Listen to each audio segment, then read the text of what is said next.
worst pound for pound list ever created has just been released from Boxrec. Get the lights up. And this is why we don't do nothing from Boxrec but other than get somebody's record. See what their record are. See how many knockouts they got, right? We don't go off of their pound for pound rankings. This is arguably the worst pound for pound list I've ever seen. Now, maybe we're in a weird transition period in boxing right now. But let's just go with this list, man. Number 10, they got Gervonta Tank Davis, bro. Gervonta Tank Davis, number 10. I'm not even sure why he's on anybody's pound for pound list. I would think that Tank Davis should be left off of most people's pound for pound list because he's not a fighter who's looking to do pound for pound type of things. He's not really a pound for pound proven fighter. He just ain't proven. At this point, Tank Davis is like most of the critics say, a 30-year-old prospect. He ain't done nothing, right? So he shouldn't even be on this list at all. Number 9, David Benavidez. Is he a pound for pound fighter? Not proven yet. Honestly, he's not really proven it yet. I think he's kind of popular right now, and he got a lot of momentum, and he's one of the main guys right now. But is he a pound for pound guy? This guy yet to be truly proven. He got to go out there and beat Anthony Yard and probably touch a world title at 175 in order for me to really consider him a pound for pound fighter. Because at 168, he was the bigger guy, beating up on smaller dudes. And then when he moved up, he didn't look as strong at 175 pounds as he did at 168 pounds. Arthur Beterbiev. One would say he is the tail end of his career right now. I would argue he would have been on the pound for pound list probably a year ago prior to Bivol, of course, right? But at this point, is he still pound for pound? Yeah, I guess you could probably leave him on there somewhere, right? Maybe he should replace Gervonta, right? Maybe he should replace Gervonta. Arthur Beterbiev is looking to try to get one more last run at his, at the late age of almost, 40? I think he's almost 40 now, right? So, yeah, one would say he's at the tail end of his career, but let's be honest. A lot of the best fighters in boxing, especially in the modern era, are older guys. Guys in their mid to late 30s. Some of the absolute best fighters in any combat sport is older guys. Contrary to what we used to think growing up or back in the day where it's the younger guys in their 20s kicking ass and, about the time you 30-something years old, 30 years old, you're an old fighter. I think that's a thing of the past now. Number 7, Jaron Boots Ennis, who makes his 154-pound debut against Usman Lima this upcoming weekend. Now, is Jaron Boots Ennis a pound for pound fighter? It has not yet to be proven, but he's a pound for pound talent. He definitely displays pound for pound talent, right? He seems to have a lot of tools in the bag, and he seems to have a lot of potential, right? It seems like he has a very, very high ceiling. Is he a pound for pound fighter right now? I don't know. That's debatable. He hasn't proven it, right? He hasn't really proven it. Now, he unified at 147. So you got to give him credit for that, right? But as far as pound for pound, see, I take pound for pound as a guy that can move up in weight and actually compete and do what he's been doing in the previous weight classes, which is kicking ass, right? Consistently kicking ass. I'm not sure if Jaron Boots Ennis could do that just yet. We're going to have to find out.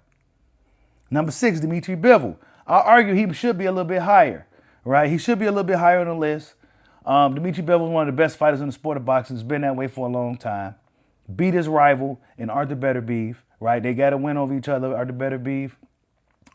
In my opinion, lost the first fight and got a kind of a gift, in my opinion. It wasn't nothing like a robbery, but I felt like Bivol won the first fight, and I knew for certain that he was going to win the second fight, and he did just that. He won that second fight.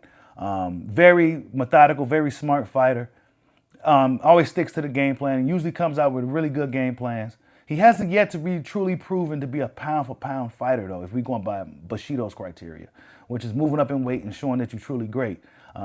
He hasn't moved up to cruiserweight, and I would argue that he might be a little too small for the cruiserweight weight class. He might be a little too small. I could be wrong, but I don't know, man. Dimitri Bivol is definitely one of the best fighters in the sport. I guess you could, if they didn't necessarily move up in weight, they would have had to have been a champion for a long time in that weight class. They would have had to have fought the best guys in that weight class. You got to give him other criterias, right? If the weight class jump may be too big or the gap between the weight classes is just not practical, then you have to give him other criterias, right? So I think Dimitri Bivol is definitely one of the top pound for pound fighters in the sport of boxing, maybe a top 5 guy. Then number 5, we have Shakur Stevenson, who has proven to be a pound for pound caliber fighter. He's moved up in weight. I believe what was Shakur at? Super featherweight originally. Now he's at lightweight. His next fight is supposed to be against Teofimo Lopez at 140 pounds. So he's showing that he's pound for pound great by moving up in weight. He's collected belt in multiple weight classes. Shakur Stevenson doing the best he can with what he's got. And what I mean by that is Shakur Stevenson still having somewhat of a hard time getting more of the notable named opponents in the ring to face him, to take him truly to that next level where he could take him a little faster. It may take a little longer if he had to do the long road, right? When guys kind of running the opposite direction as they see him walking down the street, right? That's something that's going on with Shakur Stevenson right now.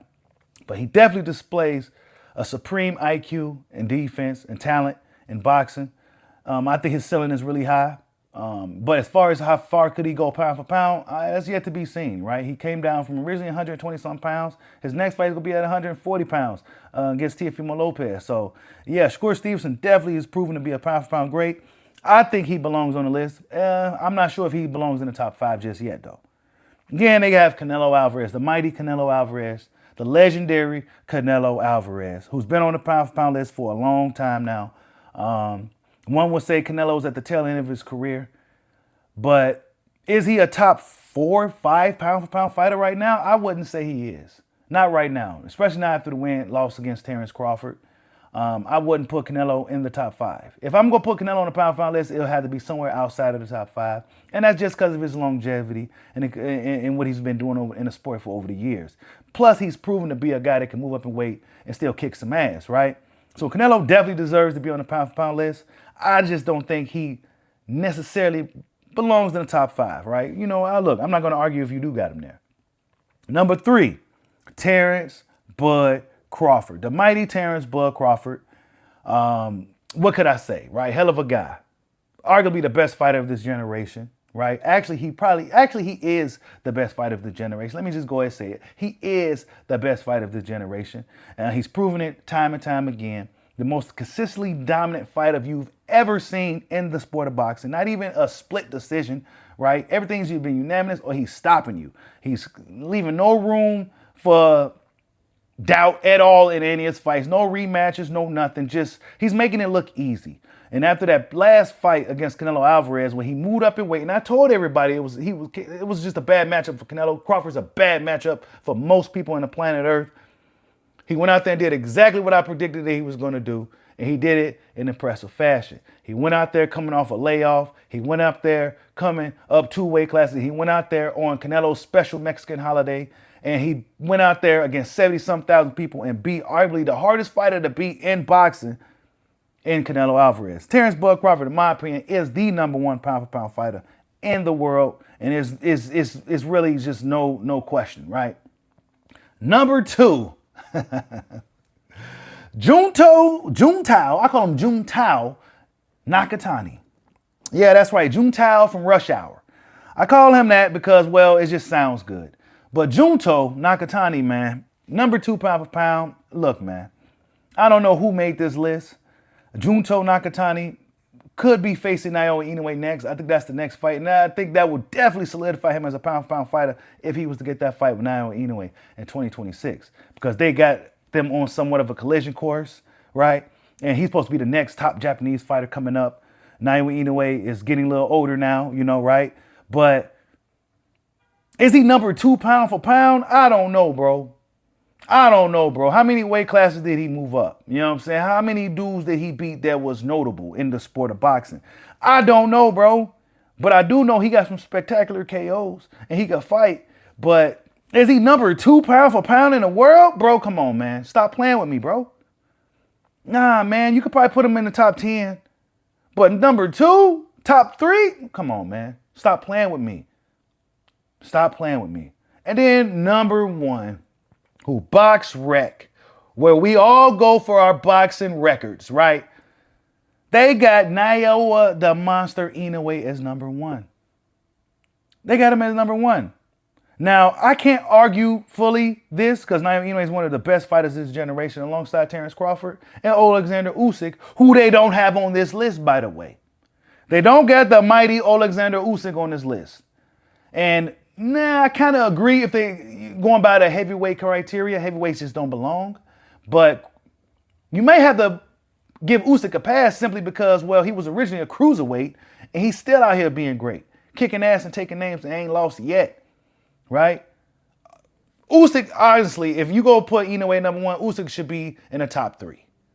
You know what I'm saying? Usyk, if you're going to put a heavyweight on the pound-for-pound list, any heavyweight, it should be Alexander Usyk. And that's simply because he was originally a cruiserweight and he's still kicking ass. Dude's 50 pounds heavier than him. Much bigger man, and he's consistently been whooping ass. So, yeah, but Naoya Inoue number 1. Come on, man. I don't know if he's number 1 over Bud Crawford.